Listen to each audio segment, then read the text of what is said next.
This was quite a while ago now, but I spent 3 years working as a security officer in Madison, Wisconsin. One of my regular assignments was escorting high-profile clients from a hotel to the Dane County Airport.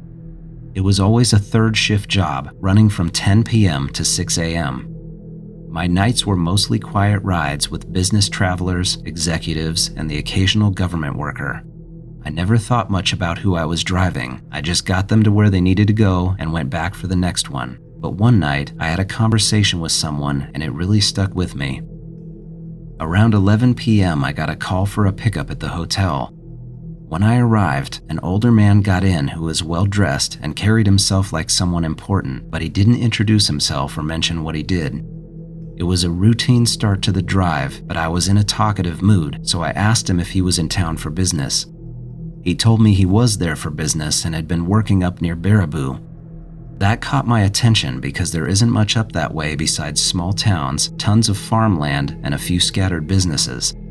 When I asked what kind of work he was doing, he said he had been at the Badger Army ammunition plant. As soon as he said that, it didn't make sense to me because the Badger plant had been shut down for at least 15 years at that point, and it was an area that I knew pretty well. It was a Cold War facility that used to manufacture explosives, but had been decommissioned a long time ago. I mentioned to him that I thought the plant was closed. Then he asked me if I'd driven past it recently. I told him that I had, and that I knew the area really well. Then he asked me, "Why do you think there are still armed guards at the gates?" That was a good question. I had never thought about it before, but I had definitely seen guards, or at least people in uniform there over the years. If the place wasn't being used, why did it still need security? I asked him if he was actually working inside the buildings, and he said that he was. He told me that deep inside the plant's property, beyond where anyone could see, there were massive concrete bunkers. I guess they were completely hidden from view and covered and shielded so thoroughly that no one from the outside could see or hear anything going on inside. He said that even flyovers weren't permitted because the entire location was still being used, just not in any way the public knew about. He told me that the site was being used for testing experimental propulsion systems. He didn't go into much detail at first. He just said that the location was ideal because of its isolation. No one would think to look for a testing site in that area, especially in a facility that everyone assumed was abandoned. It was a secure location that was private and hidden, and no one could see or hear what they were testing. At this point, I was starting to wonder why he was telling me all of this. I do have a theory about that, but I'll get into that later. When he first mentioned testing experimental propulsion systems, I assumed he was talking about rocket engines, or maybe something for space travel and NASA missions. Now I was really curious, and I asked if they were developing engines for space station transport or exploration missions, and he corrected me.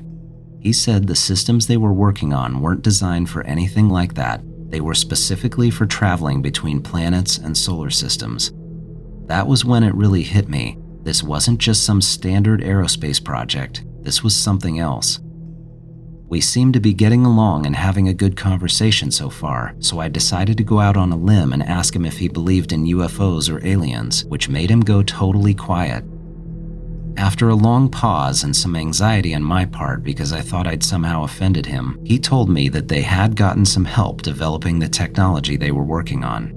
He didn't explain what he meant by help, but he looked me directly in the eyes when he said it, and I got the message. The rest of the drive kind of went back to normal after that. We still talked but moved on to other topics, and it was mostly small talk, which I was used to. In my head though, I kept thinking about what he had just said. It was really hard for me to grasp the idea that in the middle of Wisconsin, at a place everyone thought was shut down, there were people working on propulsion systems that might be able to take us to other solar systems. And if that was true, what else might be going on that we didn't know about? When we pulled up to the airport entrance, he handed me a decent tip, said thanks for the ride and the conversation, and walked in with his single small suitcase. He never told me his name or where he was heading back to, or even if he'd be coming back to Wisconsin. I never saw him again. To get back to my theory about why he might have talked to me about all of this, I had a suspicion that he might have had a few drinks before I picked him up.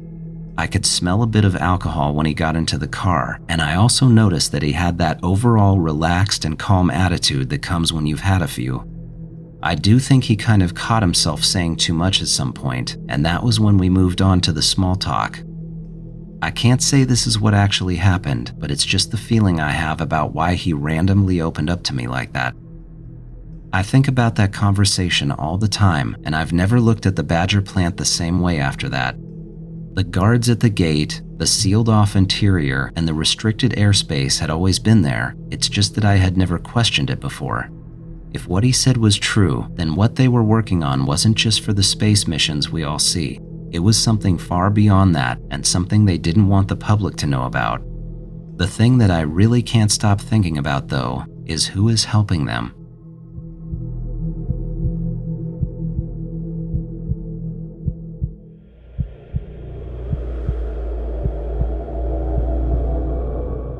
I work in the live event and music festival industry, mostly handling the setup and breakdown of vendor stands. It's not glamorous, but it pays my bills, and I've gotten used to the long, grueling hours that come with the job. We also get to see a lot of shows for free, which is super nice. If you've ever been to a major festival, you might not realize just how much work goes into tearing everything down after the crowds leave. The crews work deep into the night, sometimes into the early morning, breaking down tents, picking up insane amounts of trash, packing up equipment, and hauling everything out. It's exhausting work, and when you're running on little sleep and trying to meet tight deadlines, tempers can flare. This particular night, we were working on Governor's Island in New York City. It was right after the Governor's Ball, which is one of the biggest music festivals in the city. If you've never been there, the island is massive and has over 170 acres of space, a bunch of old buildings and paths going all over it. By the time we were finishing up, it was between 3 and 4 in the morning. Most of the festival had been packed up already, but my boss had a reputation for squeezing every last bit of work out of us before we were allowed to call it a night. As usual, we were one of the last crews still working, and there was just a handful of us left on the island along with the ferry operators. At some point, I got into a pretty heated argument with one of my coworkers. I can't even remember what it was about, just that it was one of those petty, stress-fueled fights that happen when you're dead tired and sick of being around the same people for days on end. Instead of sticking around and letting it escalate, I decided to cool off and walk away for a little bit. I ended up walking for quite a while, probably about half a mile away from our work site, winding through the empty festival grounds until I reached a more isolated part of the island. There are old buildings out there with remnants from when the island was used for military purposes. It was a weird place to be that late at night because there are no lights or signs of life out there, and all I could hear was the sound of the wind and the hum of the city across the water. I found a spot near one of the buildings, right on the edge of the island where it goes down into the dark water of the harbor. I was just about to sit down against a wall to collect myself and walk back when I saw something so weird. The ground where I was about to sit was absolutely teeming with bugs. Not just a handful scattered here and there, I mean the ground looked like it was alive and crawling with movement. I couldn't tell you exactly what kind of insects they were because it was still dark out, but even in the dark I could see that they were covering the entire area where I was going to sit. It was disgusting and unsettling, and I started backing away from it, but what happened next made me completely forget about the bugs. As soon as I had taken a couple of steps back, I heard this really loud, weird sound. It wasn't a normal sound like if it were coming from an animal. It was almost like a voice or something grunting. I can say for sure that it was something I've never heard before or since, and it scared the shit out of me being out there alone. It's hard to describe, but it almost sounded like a language, but not one I've ever heard.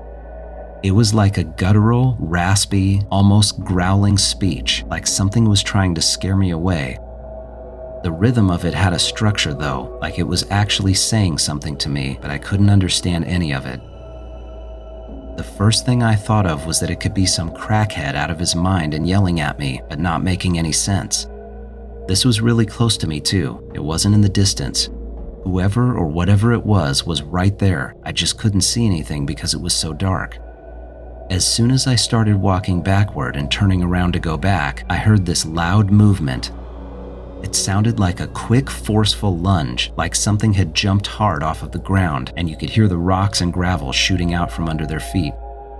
I turned around just in time to see a large, loud splash in the water and something moving away from the island on the surface. I don't know if this is related, but at that same second I saw a large, dark-colored bird flying away from where the splash had just happened. I couldn't tell what kind of bird it was, but I could see that it was dark in color, and I'm guessing it had been right there, either on or near the water at the exact moment something jumped in, and it had gotten startled. I wanted to run away from it, but I stood there for a second, trying to figure out what could have possibly jumped in the harbor like that in the middle of the night. It didn't make any sense. This sounded like someone had just done a cannonball off the rocks into the water, and part of me wondered if I was going to have to save somebody. Every instinct in me screamed to leave, so I turned around and started sprinting as fast as I could away from that building and the water, but only a few steps into my sprint, and I heard the most god-awful deep scream behind me. It was honestly terrifying, and for a second I thought I might actually die. That probably sounds a little dramatic, but in the moment, I was in that primal fight-or-flight mode. I never once turned my head back around and didn't stop running at full speed until I was well away from the water and in more light. When I got back to my crew, I didn't say a word or tell anyone what had just happened. I just kept my head down and focused on getting off that island as soon as possible. I don't know why I didn't say anything, because normally I'm the kind of person that wouldn't stop talking about something like that, but I think it had scared me so much that I simply didn't want to talk about it. Maybe another reason was that I didn't want people to think I was being weird or making stuff up after having a big argument and storming off. When we finally finished working and I got on the ferry to head back to the city, I started feeling sick. It wasn't like a normal upset stomach. I was feeling really, really bad. As soon as the boat stopped and I stepped off the ferry, I started throwing up. It was literally feet from the ramp, and it wasn't something I could control and make it to the bathroom or a garbage can. It felt like my body was rejecting what happened to me and trying to purge the experience from my system. I think I stood there for several minutes, throwing up everything that could have possibly been in me. My boss even came over and brought me a bunch of napkins and a water, then walked with me to my car. It was really embarrassing, but I couldn't help it. It just happened. I sat in my car for a little bit and told my boss it must have been something I had eaten earlier, but I kept feeling like it was linked to what happened out there. After that, I just drove home and went straight to bed, and then I felt perfectly fine by the next morning. I never mentioned a word about it to my boss or anyone else at work. I just kept it to myself. I think the only person I've really ever talked to about it is a buddy of mine I've had since grade school. I have no clue what was out on the island that night. We don't have any big sea lions or anything like that I know of, and it couldn't have been some weirdo crackhead either, because I would have seen them swimming or treading water after jumping in. That splash was way too big to be a person anyway. I don't really know what to make of the whole experience, but I know I don't like that island anymore, and I really don't want to go out there again for any reason.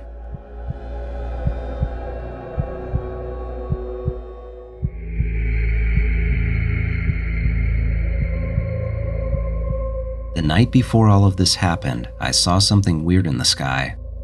It was around 11 o'clock because that's when I usually go to bed, and I was just getting things ready before heading to my room.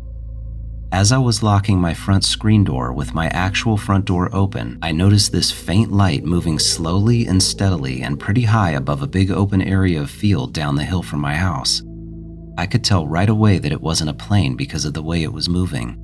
It looked like it was sliding across the sky like it was on rails, almost like what a roller coaster would look like if you put a light on it and watched it from far away. I stood there staring at it for maybe a minute, trying to figure out what it was because the way it was moving was almost playful, but then it went low over this area of trees until I couldn't see it anymore.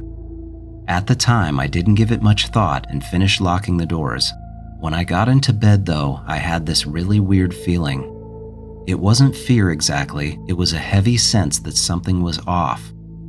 I was lying there on my back staring at the ceiling, and it was like this little voice started in my head. Not a voice with words really, but like a thought was being put into my head, and it felt like someone or something was trying to tell me that tonight was going to be different than other nights and that something was going to happen. It was a little disturbing, but I tried to brush it off and forced myself to sleep. I have no memory of waking up after that, but at some point I found myself standing in my living room, right in front of the sliding glass doors that go out to my backyard. I could see that the slider was cracked open just barely, maybe an inch or even less, and I could feel the colder air coming in. I vividly remember looking at the glass because I could see a few hand smudges on it and then staring out into the backyard. I was trying to think of how I got there, and I couldn't remember getting out of bed or walking down the hall or anything else. I was just standing there, barefoot and staring. This fear started to build up that I could feel in my body, and I was trying to stand perfectly still, but somehow I knew something was about to happen. This feeling wasn't a guess or working myself up. It was a fact deep in my gut. I don't know why, but I knew he was coming. I didn't know who he was either, but I could 100% feel the presence, like when you feel someone standing right behind you before you turn around. Then it actually happened. Out in the backyard, past the edge of our lawn, I saw him move into view. He didn't walk like we do. It was more like he just moved out into view and started moving toward the house. His head was abnormally large, and it was the only part of him that I could focus on. It was extremely unnatural and terrifying. He kept moving closer until he came right up to the other side of the glass, and I literally couldn't move. My feet felt like they were in concrete, and my arms were limp and completely useless. Weirdly, the first thought I had was how tall he was. I'm a hair over 6 feet, and he was taller than me by a couple of inches. Being just inches from his face now, and only separated by the glass in the door, I could see exactly what he was. He was one of the gray aliens that every movie or show or book has talked about for decades. I could perfectly see his skin, and it had that smooth, dull gray texture, and his eyes were these large, black, almond-shaped things that seemed to take up half of his face. He stood there and stared at me for long enough that I could tell his eyes weren't real. They looked like eyes on a mask because they didn't move or blink the entire time, and they honestly just looked fake. I mean, not biological when I say that. The longer he looked at me, the more I felt like I was slipping toward him or being pulled in. Not my body. Physically, I was still standing in the same spot and hadn't moved, but it was a feeling of my mind being pulled into his. I felt like he was working on me in some way. I don't quite know how to explain it, and being an atheist, I don't believe in souls or ghosts or anything like that, but it was like he had reached into me and started taking personal things from my mind. It gave me this weird hollow feeling, like he was searching and checking on my memories and thoughts. I know how that sounds, but I can't come up with a better description. Then the pictures started, and this gets pretty bizarre, so bear with me.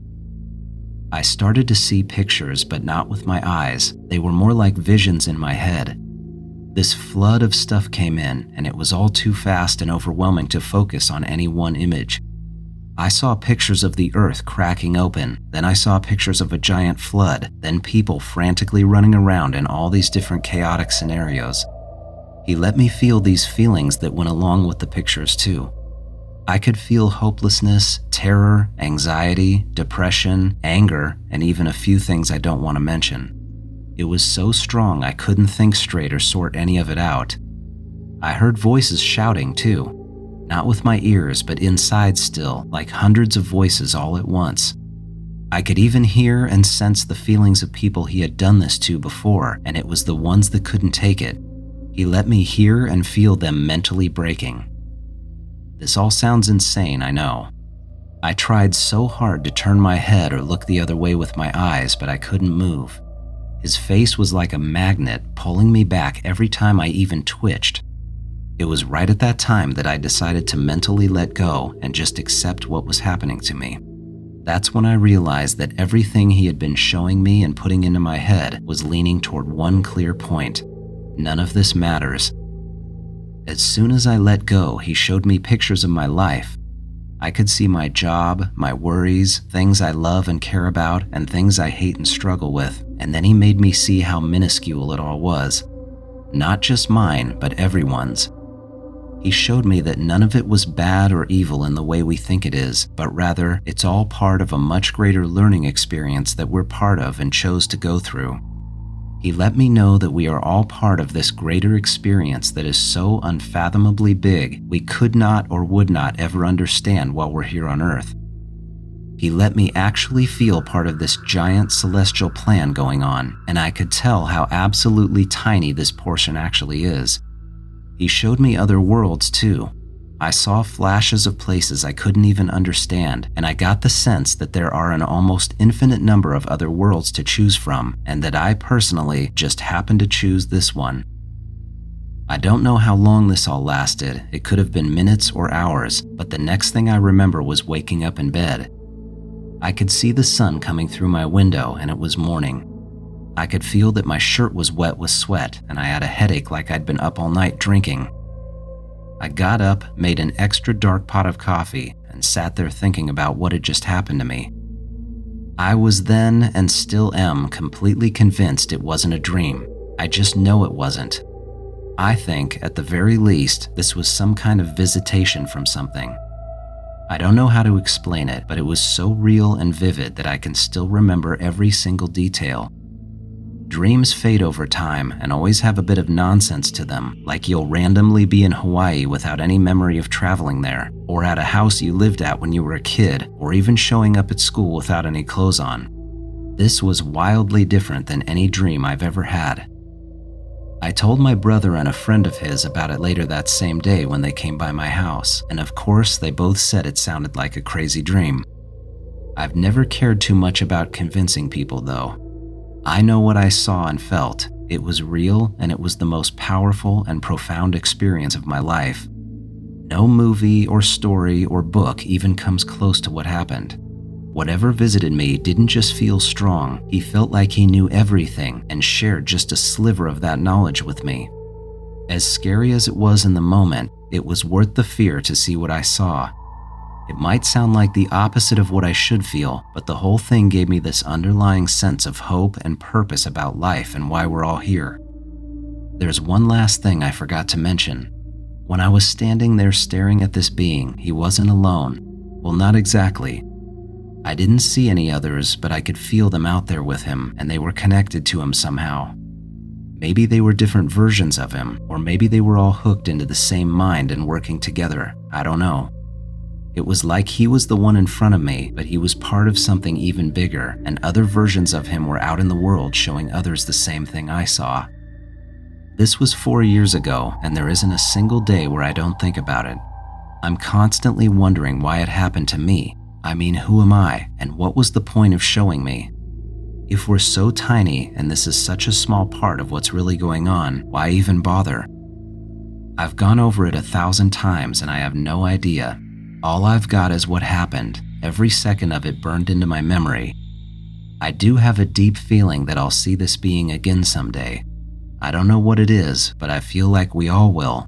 Like we'll all know or remember when we finish whatever it is we're supposed to do here, and it's time to go back where we came from. I really do hope that's true.